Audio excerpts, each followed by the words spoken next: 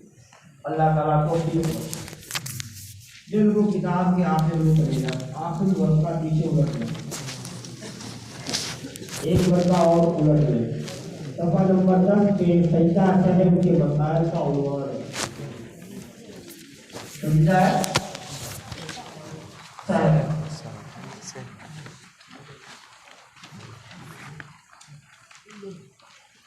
سہو کا معنی بھولنا،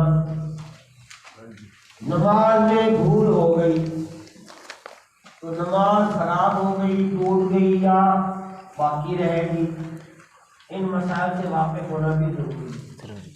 سجدہ سہو کے مسائل سمجھنے سے پہلے نماز کے ارکان، واجبات، مستحبات اور مکروہات وغیرہ کو یاد کرنا اور ان کا حکم جاننا ضروری ہے۔ اچھا بھائی، ارکان سے پہلے شرائط بھی ہے، وہ یقیناً آپ کو یاد ہوگی۔ نماز کی کتنی شرائط ہے؟ بولو 7۔ نماز کی شرائط کتنی ہے؟ 7۔ میرے ساتھ کہہ لیجیے، بدن کا پاک ہونا، کپڑوں کا پاک ہونا، سطر کا چھپانا، جگہ کا پاک ہونا، نماز کا وقت ہونا، قبلہ کی طرف منہ کرنا، نماز کی نیت کرنا۔ ایک دفعہ پھر کپڑوں کا پاک ہونا، جگہ کا، بدن کا پاک ہونا، سطر کا چھپانا، جگہ کا پاک ہونا، نماز کا وقت ہونا، قبلہ کی طرف منہ کرنا، نماز کی نیت۔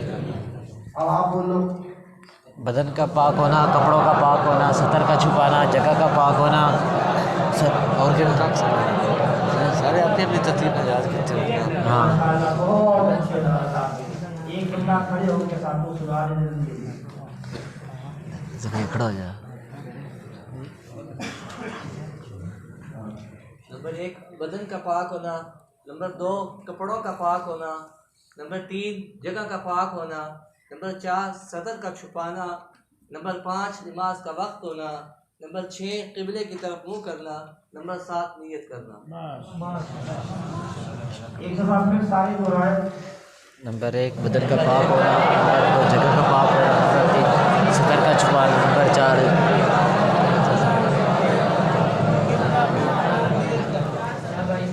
آپ کو پڑھاتے رہتے سارے ماشاءاللہ واقعے میں بدن کے پاک کرنے میں وضو ہے، غسل ہے، سنجا ہے، تیمم میں سارے مسائل سے آپ کو جی جگہ پاک ہونا، نماز کی نیت کرنا، ساری باتیں آپ کو تو یہ فہم کریں۔